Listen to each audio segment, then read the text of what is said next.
Ya dia ke sponsor aku lah kandi ni loh di. Okay. Wah.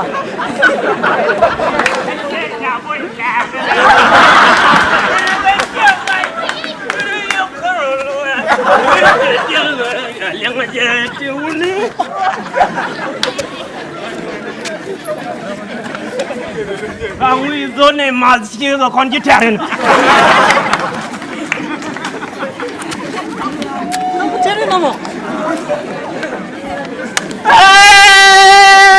Mesia kwa luang dah kalong Mesia kwa luang dah kalong.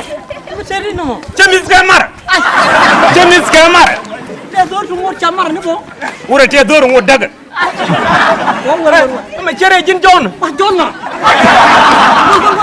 John lah. John lah muka. Kamu ngi jarang. Nyamare John John. John lah kelalak ni dia ni kuat. John. Jin mama udah. Aji cepet. Awal ni. Saya di kan. Kuat itu. Dar. Aduh kapan lambat ni.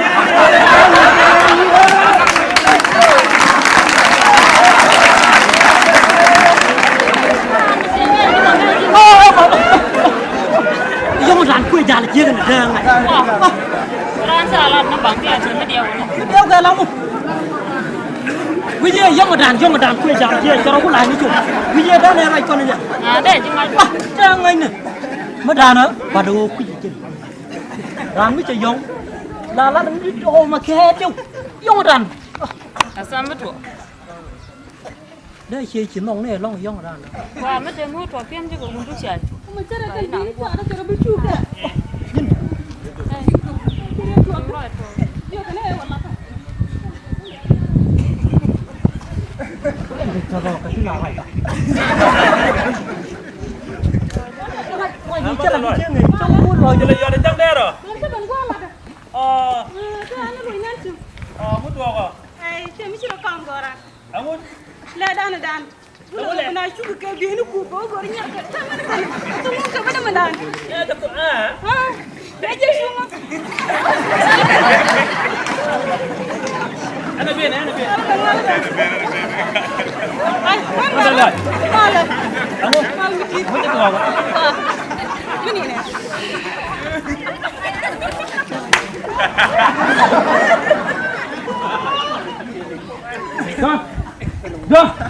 John. Nah, yang macam ni muka. John. Anton le yo. Sorry kuat. Kamu tiga ni lah kerja kan di warga London. Baru ada. Guar. Cuna. Gat kerja pel melai menapel kerja. Cuna jenengmu. Mati makan awal dah. Kuar dengar. Kamu tu. Dengar deh. Ajan coba. Cia dengar. Wah, di sini. Cia kuar dengar. Alangnya mana? Mana jan terlalu dulu. Kuar mana jadi cilok tu bi. Kamu ni kerak. John, kamu ni kerak. Jin dengar. Jin gornya. Allah dorang mendan tu John. Kuar. Jadi lah.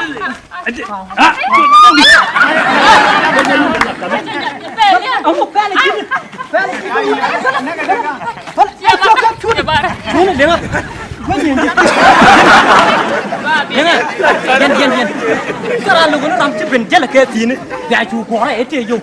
Roban waktu habis keju ke yen cara lu ramcik ke sini biar gua. Tanah keju ke tanah tu kerja sependek. Anak larang kerja gua dia tadi.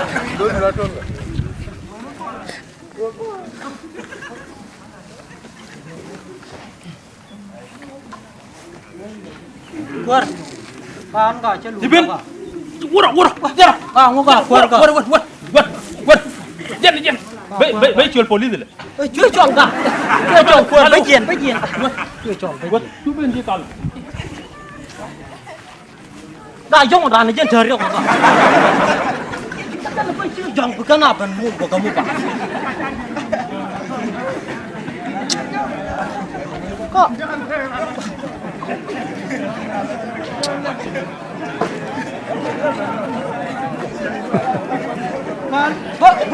Bukulo dorong ada, bukulo sen. Boy jengsen.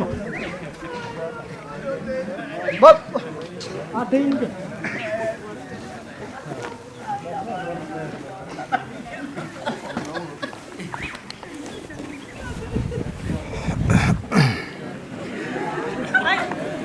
Cecinya unian darmo. Anyu mami Masih nyuruh. sini yang darmo. Mami nyuruh tuh kamu. Yan misal ngor. Hah? Ready di. Enggak duit cuma. Pinan malalat. Aku gue.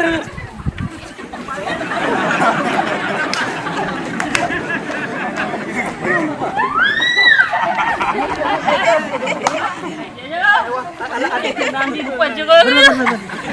Kamu. Anak kayak gini siapa gue? Ya anak kayak gini siapa? Bisa belajar lari channel lagi. Kamu ranjana. Jangan tuh cek.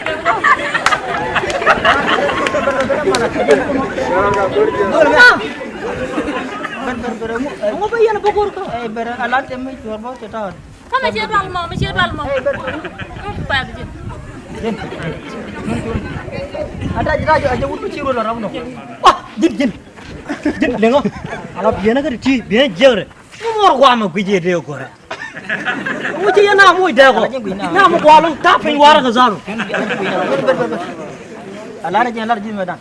Anci jo yelam na ga. Ma gante jin ko ci an Ora aja lah ke la. Ala udah ma jin. Ala udah ma.